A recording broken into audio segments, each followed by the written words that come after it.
Perkenalkan, nama saya Paskaria Rika, NIM 20104171446, kelas A2 semester 4, tugas UTS Manajemen Pemasaran Internasional. Di tugas UTS ini mengenai materi budaya yang mempengaruhi kebiasaan bisnis. Sebelumnya, apa itu budaya? Budaya merupakan suatu struktur yang berproses secara turun-temurun. Sedangkan budaya dalam konteks bisnis internasional adalah hal yang merujuk pada etnis, adat istiadat, dan juga kepercayaan dalam berperilaku bisnis maupun negara tempat pemasaran. Contoh kasus budaya bisnis internasional strategi budaya. Di sini saya menggunakan perusahaan KFC di pasar Tiongkok, Cina. Introduction salah satu dimensi globalisasi adalah ekonomi. Dimensi yang lebih berorientasi atau menekankan pada profit atau keuntungan yang terjadi di dunia bisnis internasional. Adapun aktor yang terlibat atau memiliki peran penting dalam perkembangannya adalah perusahaan multinasional atau yang disingkat dengan MNC.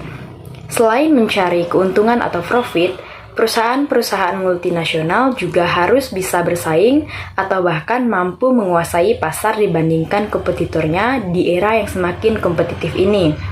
Oleh karena itu, untuk menghadapi persaingan tersebut dibutuhkan sebuah strategi yang mengglobal agar bisa mewujudkan keinginan tersebut.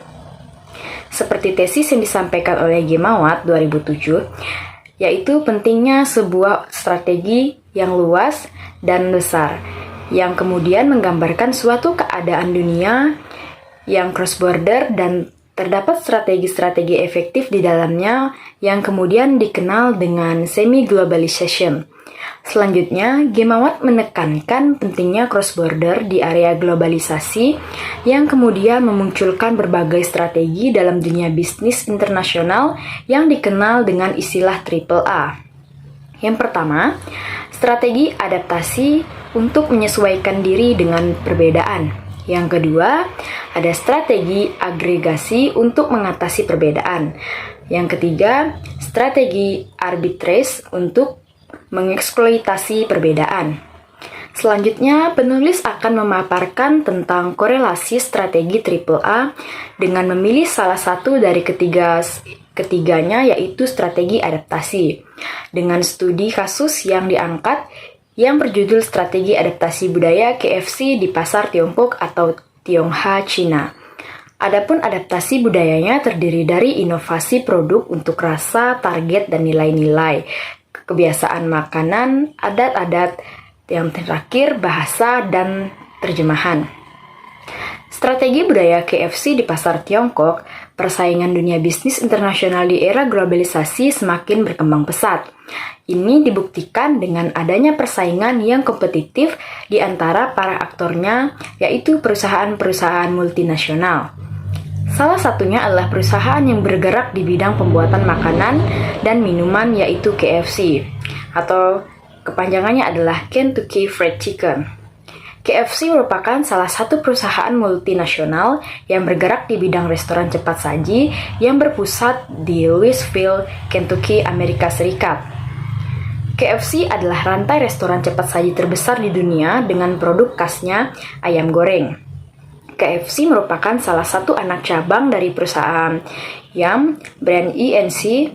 Dalam hal unit-unit sistem memiliki sekitar 38.000 cabang restoran yang tersebar ke seluruh dunia, lebih dari 110 negara dan kawasan.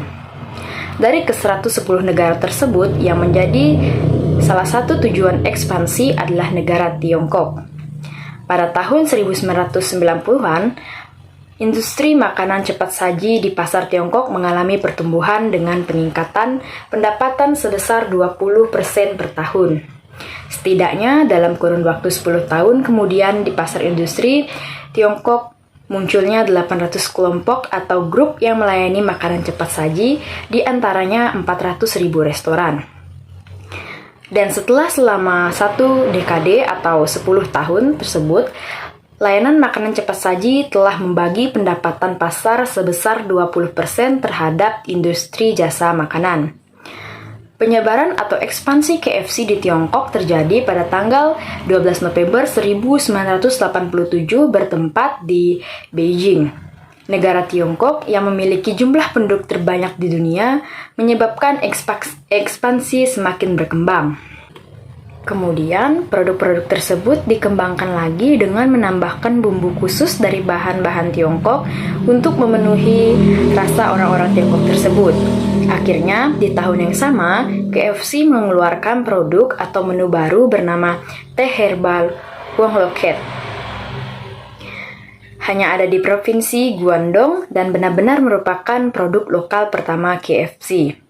Sampai saat ini, KFC terus meluncurkan setidaknya sekitar 20 produk atau menu baru tiap tahun dan menyediakan berbagai macam pilihan yang disesuaikan dengan selera pelanggan.